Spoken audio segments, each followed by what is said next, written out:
Marketing first, sales after that. At that point, you're ready to hire a sales development rep who can support your sales closers and have their calendars like really looking booked up with meeting after meeting after meeting.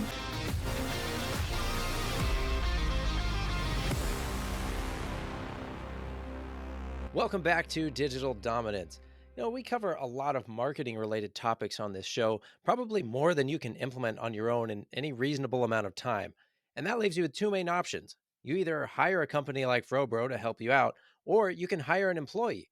But there's actually a third option that combines some of the benefits of each choice, which can be a great fit for some companies. And it's called talent as a service.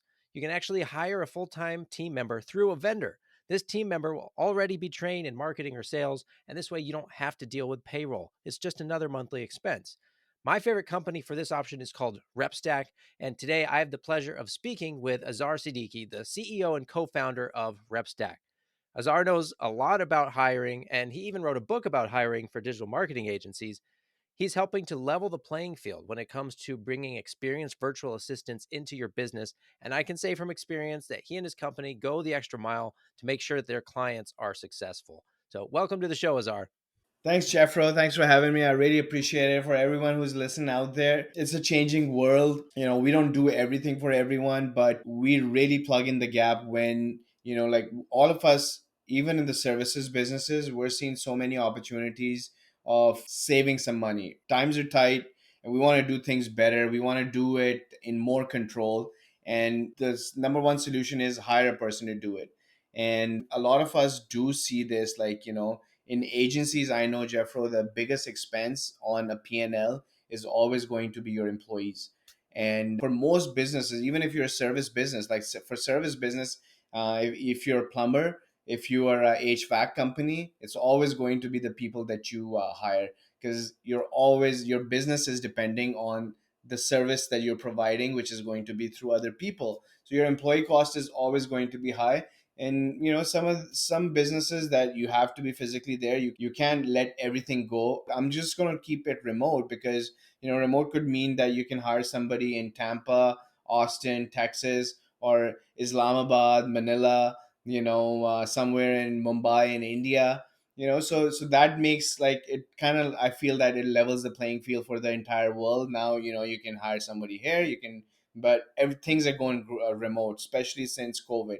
And even service businesses that are reliant on local employees, they got to experiment with some of these things during COVID, when was operating out of their homes, that they were able to run these companies that rely on face to face through like phone calls more, maybe Zoom, and a lot of technology started coming in play. So that's kind of where we bridge the gap, like not only in terms of helping companies go remote with their workforces, but also global, because that's where the biggest bang for your buck is. Because all of a sudden, if you're open to not just people in your local market of Tampa, for example, now if you can hire from across like for example, you want to hire for a service based business, a common hire from us, Jeffro, could be an executive assistant or front desk coordinator, for example. That job, like that person does not need to sit in that office that nobody's visiting anymore. That person can do that job from anywhere in the world now. So so like if you can bring in those type of key resources and still have a great impact, then why not, right? So going remote first of all, and then also going global, I think that's where the biggest opportunity is. And it's a huge opportunity to cut cost on your P&Ls, make more profit, and do more of the stuff that you love. Yeah, and thanks for that background. That was, a ton of stuff right up front, and that kind of sets the stage for our conversation, I think. If people go to your website, they'll see that your target audience is really digital marketing agencies, but like you alluded to, any business owner can hire a team member through RepStack. And one of the things I love about RepStack that you guys do is you're constantly training your talent pool on the latest marketing strategies and tools. Whether that talent's already been placed or not, you're providing resources to make sure they are constantly learning and growing. You still meet with them and give them trainings, and that's great. So when we're talking about outsourcing, we're going to focus right now on marketing and sales roles, because that's the goal of this podcast, is to really help people dial into that. So can you tell us a little bit more about how that works as you're training those assistants and associates? Yeah. So I think, and again, like, when you identify a few roles that can be, outsourced, either within the US, or even especially if you're thinking of outsourcing outside of the US, most people end up going for the options that are available out there. And those options are usually to hire freelancers, Jeffro, and through platforms like Upwork, Fiverr. If you want to spend more on, then TopTel is also a freelancer platform. But that's what it is, a freelancer. So you're basically going and working with a person, and I have nothing against them. I've hired many talented people from these platforms myself, so I understand these platforms inside and out. But these people inherently are going to be people who are in a business, for they're basically a small business owner, and they're going to be a contractor. So and to me, like, I think the biggest difference when we came to this field, what we wanted to fill out was, we wanted to fill out team members. We wanted to not just place a VA, but we wanted to place a team member who's just globally located, who can fully integrate with your service based business, or your marketing agency, or your coaching business, or whatever you're doing right now. And those, because I know that those are the people that can only help to grow a business to critical mass. Like, you need mission driven people on your team for you to grow. You can do a lot of stuff by taking stuff off your plate with contractors, but after a point, you're going to have a core team of mission driven people around you who understand your vision, and they make your vision your mission. So that requires a type of person which unfortunately is usually not available on these platforms, because their mindset is, obviously, they're a small business owner. They're going to find as many contracts as they can, and they're going to do the work. So that's what differentiates us. So in order to fulfill on our promise of placing a mission driven team member for our clients, we preemptively hire our people every single month. We do a bunch of hiring activities, and then we take them through trainings, like really cutting edge trainings. And we're really not only obviously improving their skill set, but really we're looking for, first of all, three non negotiables, which are integrity, work ethic, and a coachable mindset. So after, if I get a no, or even a maybe on any three of these things, it's a no go for us. Because with integrity, with no integrity, or even if maybe there's sometimes have good integrity, it doesn't work, right? You have to be integrity all the time. Same goes for work ethic, especially a lot of challenge, especially if people are going to go outside and look globally. A challenge is going to be that the American work ethic is very different than the rest of the world. You guys are you're actually the top country who takes the least amount of personal time off. So compared to some other countries who may be taking, they're used to, taking 3 weeks off for just a regular wedding, right? And that's not even a big wedding. So now, if you're hiring in that culture, you're expecting that person to come in and on your terms. So, it's a lot of stuff that you would have to address when you're hiring globally and you're not working with a company like RepStack. So, so when we come in, we make sure that we address those concerns with our people, so that it's not a concern for our client, and our clients can continue to expect what they expect locally. And I think that's the biggest thing when you're looking at hiring people. You want to look at building a team, whether they're in the same city or they're global. And in order for you to do that, you'll have to look at, there are some great options on these freelancing platforms as well, either hiring yourself locally or using a service like RepStack, where these things are already taken care of, so you don't have to worry about it. Because if you make a mistake on the hiring side, Jeffro, like, just think of hiring, I don't know what, grade level HVAC technician would be, but just, like, just say that entry level or a medium certified HVAC technician, that guy is probably costing you 70, 80, $90,000 a year.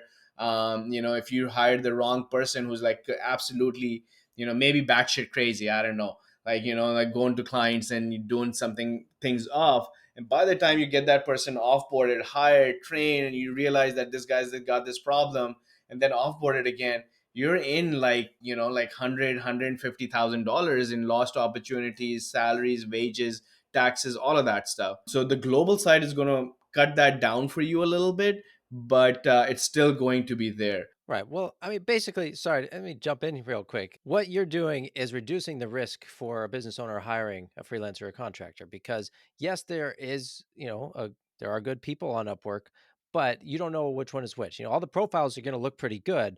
The problem is you don't know until you hire them and find out that, oh, okay, they aren't actually that good or they don't respond quickly or whatever it is. So you guys are going ahead, hiring people, interviewing people, and, getting them up to speed, making sure they are going to be an A player before they get placed into someone's business. And that's a huge value add that, like you said, saves a ton of time and money and stress.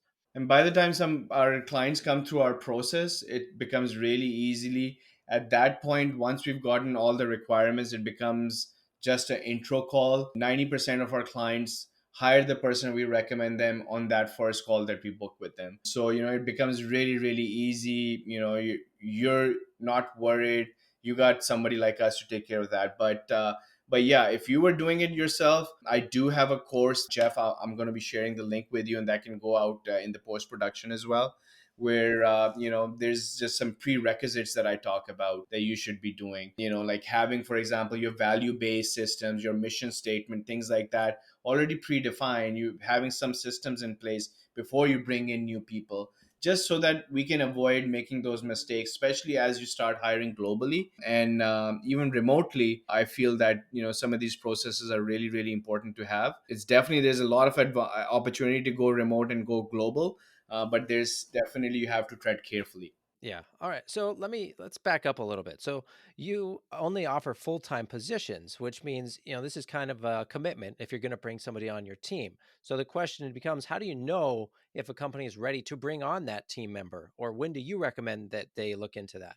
Yeah. So I think that's a great question. I don't know if you guys have read the book called Buy Back Your Time by Dan Martell. And and in that book, one of the first roles that Dan talks about that every entrepreneur should be hiring for is not the marketing assistant, not the sales assistant, not your operations manager, none of that stuff. He says that you should be hiring an executive assistant for yourself. We get stuck doing these $10 an hour tasks, like taking care of our emails, doing the scheduling, posting stuff on our socials. And the real value generating activities, the $100, $500, $1,000 activities, we tend to neglect them. So having that, I think that's the first starting point. In my opinion, I completely agree with Dan on that. I've had an executive assistant for the last 2 years, and I'm kind of hooked.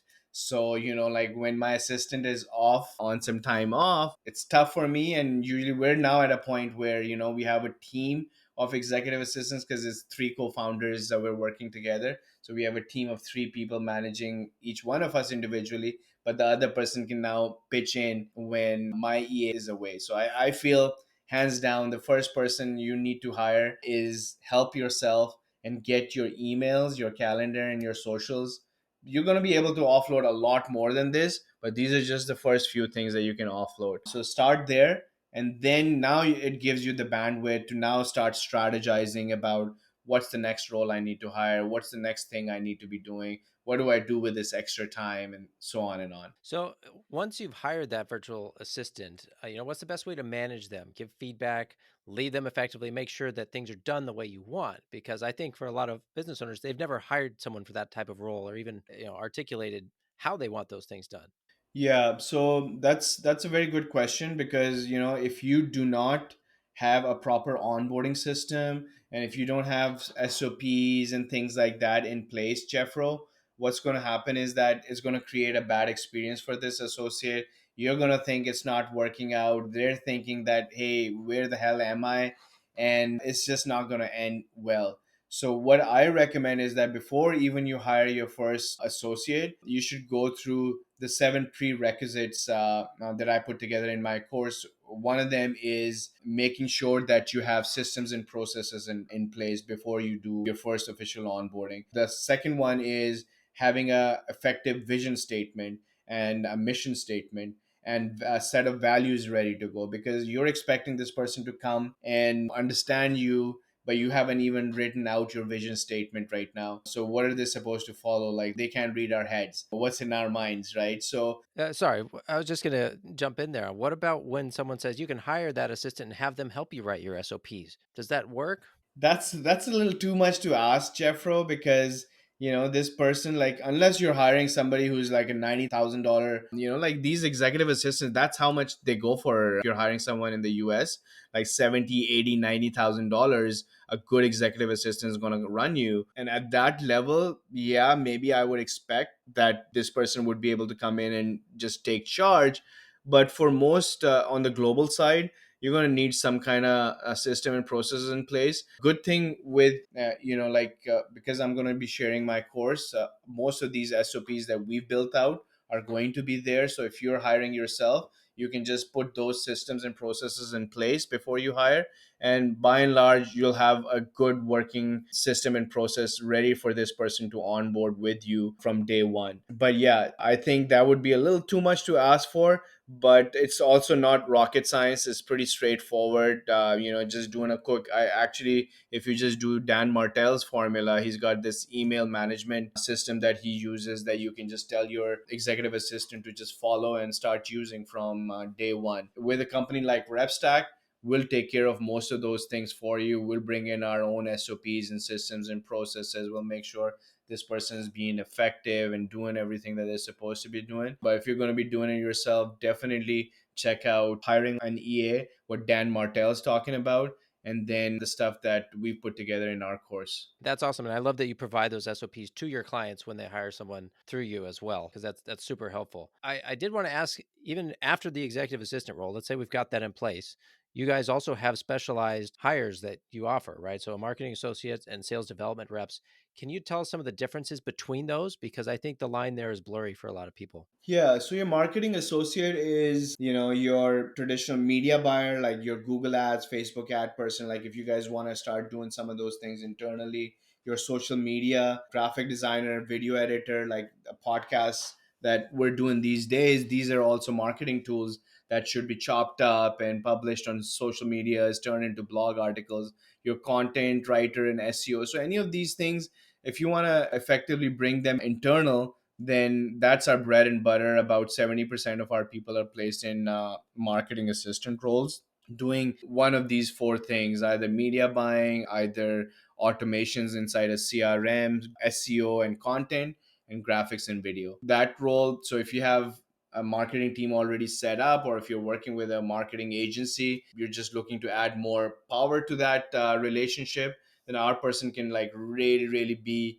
your eyes and ear on your side, and can even take over that relationship, because our people are, like, we call them feature leaders. A lot of people are in leadership roles, managing entire teams under them right now. So that can also be taken care of. Like this person can grow into director of marketing for you and things like that, even if you continue to outsource your marketing, or you can bring this internal. So that's one of them. The other one is a sales development rep. I feel that everyone can use a SDR, Jeffro, right now. I have a friend who runs a carpet business and carpet store, who's got a couple of stores, and they got so many leads, man. Like we've been doing over the last 10 years. But the sales process is that, they have these showrooms where people would come in. They hardly call anyone back. If they close their deal there, that's fine. They got lots of clients coming in already, so they don't need to worry about any of that stuff. But it is a missed opportunity. So imagine having a flooring store, a local flooring store, having an SDR who's just calling back your maybe past clients you haven't called. I can guarantee you that my buddy Mo, he hasn't called any of his past clients for the last 10 years he's been in business. So just calling those people up and say, hey, how you doing? How's your floor? We did your floor in so and so. Like there's 500 estimates ready to happen right there. So imagine having this person, and I know my buddy Mo is running like a chicken with a head cut off, just doing estimates throughout his day. He's like running a $11 million company between the two stores, but he's still doing all those estimates, running from estimate to estimate. So, and he's somebody at his store or himself is booking those on his Google Calendar, then he's going, things like that. So imagine having that SDR, having us, shared calendar. All these appointments and meetings are pre-booked for you. That's what a sales development rep does. A sales development rep at RepStack, what it's not, I will tell you, is they're not a cold caller. They're not a cold outreach person. That usually does not work really well. I myself tried it. a number of times and I've failed miserably. But an SDR works really, really well when you have a system of producing your own leads, like through a marketing company like yours. And when those leads are coming in, that's the perfect time when now. So marketing first, sales after that. And at that point, you're ready to hire a sales development rep who can support your sales closers and have their calendars like really looking booked up with meeting after meeting after meeting. That's what support salesperson does. And this can be done anywhere in the world. RepStack people do a great job in that too. Yeah, but I love that example of your friend because I think a lot of people listening probably relate to that. Either maybe they know somebody like that running a 10 million, $11 million company, and yet they're still doing the menial task or running around crazy, which is not the goal of running a company for most people, right? You want to kind of get beyond that. So if that's you, this might be a sign that you need to look into hiring somebody to help you, either with the executive assistant or the marketing type roles. But that's all we've got time for today. Azhar, thank you for joining us. I love hearing your perspective. I hope our listeners have learned something from you. Guys, make sure you go to repstack.co to learn more about the options that they provide. You can connect with Azhar on LinkedIn as well. Look at his course. And if you're an agency or even just someone with marketing help or wanting a specialized virtual assistant, get in touch with him and see how easy they make it.